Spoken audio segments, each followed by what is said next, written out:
Jesús. ¡A Jesús le va a morir con triple paella!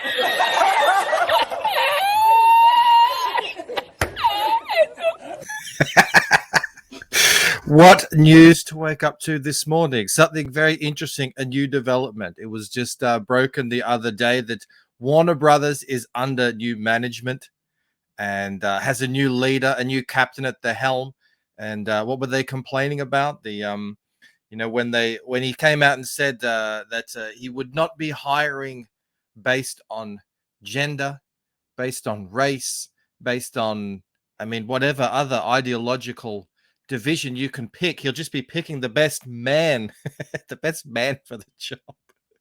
What happens next? Just a day later, I think it is. A day later, this hits the news waves. Batgirl won't fly. Warner Brothers Discovery has no plans to release nearly finished $90 million $90 million film. If you're a follower of this channel, you know I don't follow any of this stuff. I don't know what's going on. I don't even read DC stuff. I don't even know who Batgirl is. Vague recollections. But here she is. I've seen some artwork of this. I've heard about it. The movie starred In the Heights breakout star Leslie Grace in the role of Barbara Gordon. Just zoom in on this here. Just zoom in a little bit. Well, at least they kept the red hair. I'll give him that. But she won't be seeing the light of day. Warner Brothers Discovery will not release Batgirl either theatrically or on HBO Max. The $90 million project is effectively dead. Ooh. Oh, wow. He's cleaning house. Made under the, like they say this, the previous regime. There's been a regime change. They've been doing some, democracy building over at Warner Brothers. Batgirl was initially designed to be an HBO Max release, and then was being considered for theatrical distribution due to COVID. It's COVID that got everyone. That's what did it. It wasn't anything else. Nothing else you could imagine that might have been happening over at Warner Brothers, DC, Marvel.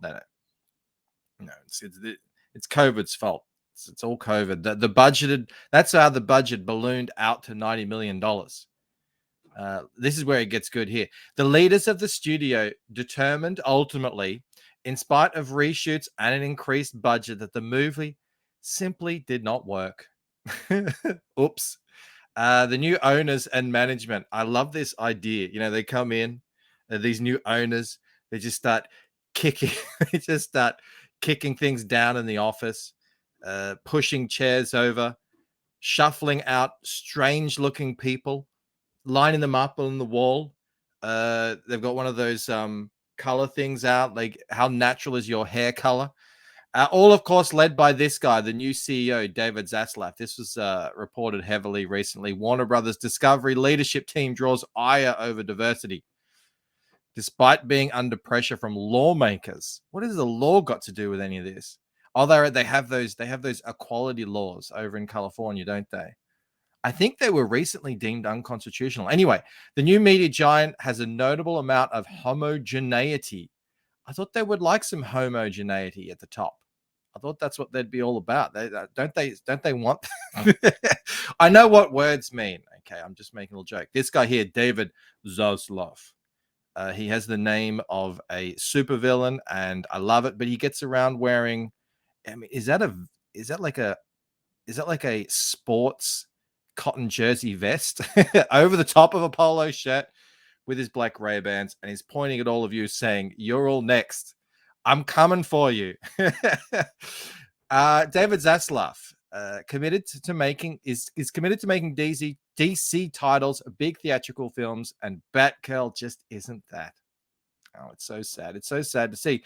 Insiders added that Studio Brass loves the film's directors and star and are actively planning to work with them soon. Put a pin in that. Remember that, because that's going to come up a little bit later. Warner Brothers Discovery is working to elevate DC films to be seen on the big screen.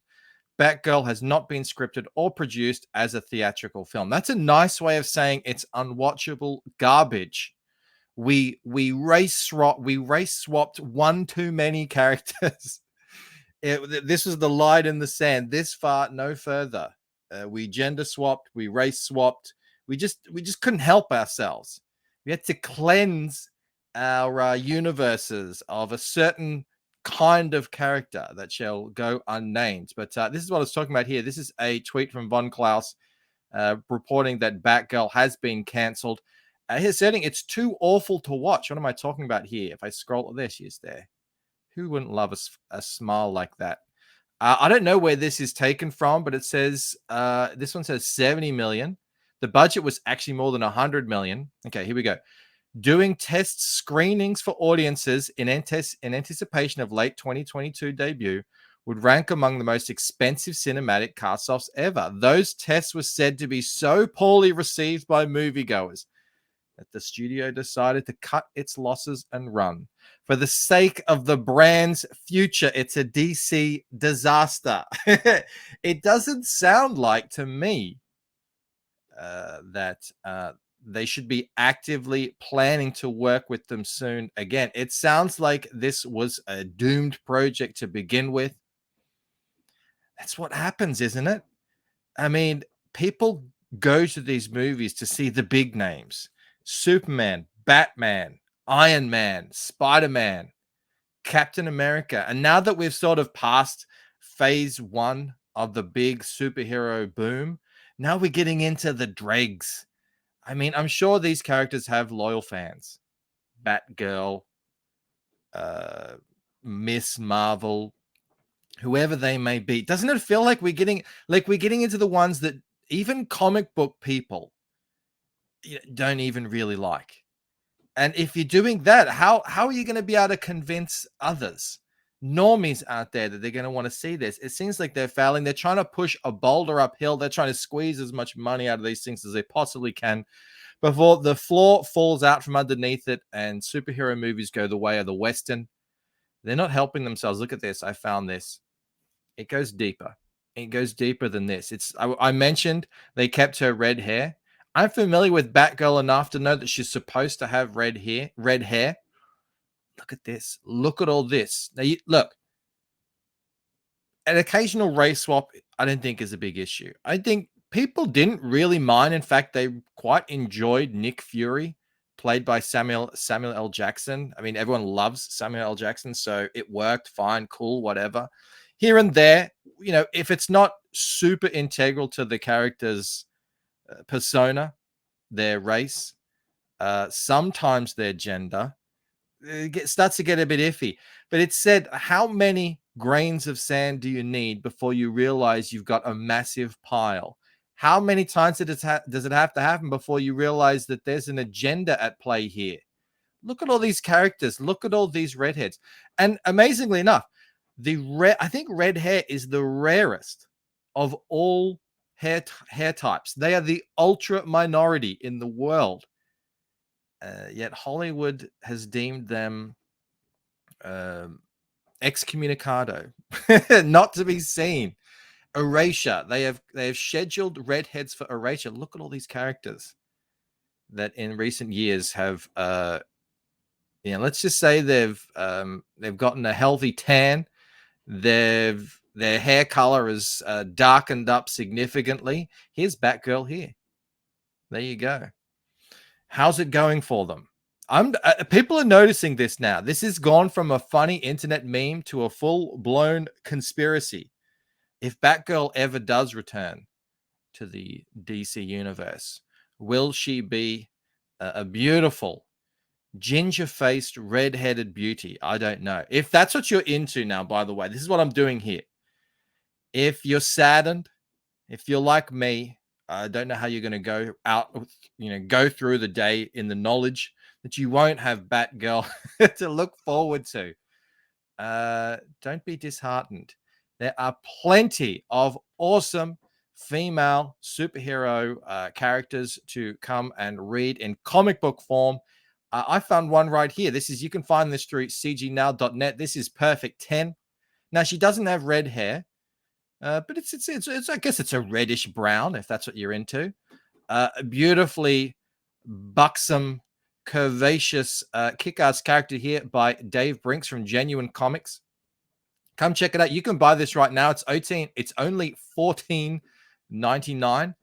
And you can grab issue 1. I do believe Dave is up to issue 3 on this, so there's much more available. I think he's got a crowdfund going, or it's in demand or something. Check out this action here.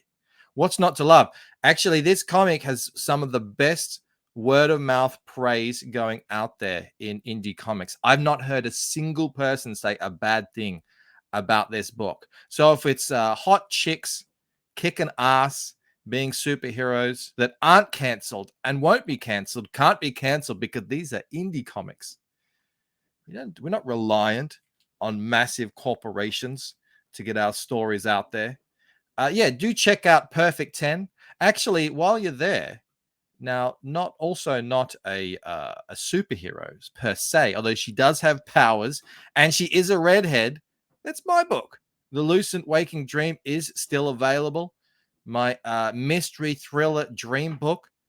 In case you're missing those redheads, jump on it. We've only got about 25 left. So yeah, get onto that. And while you're at it, sign up to the follow-up, The Lucent Painted Death. This is in production now. It's going to have 2 new covers on the campaign, 90 pages of brand new story. It's the follow-on to the first book, Waking Dream.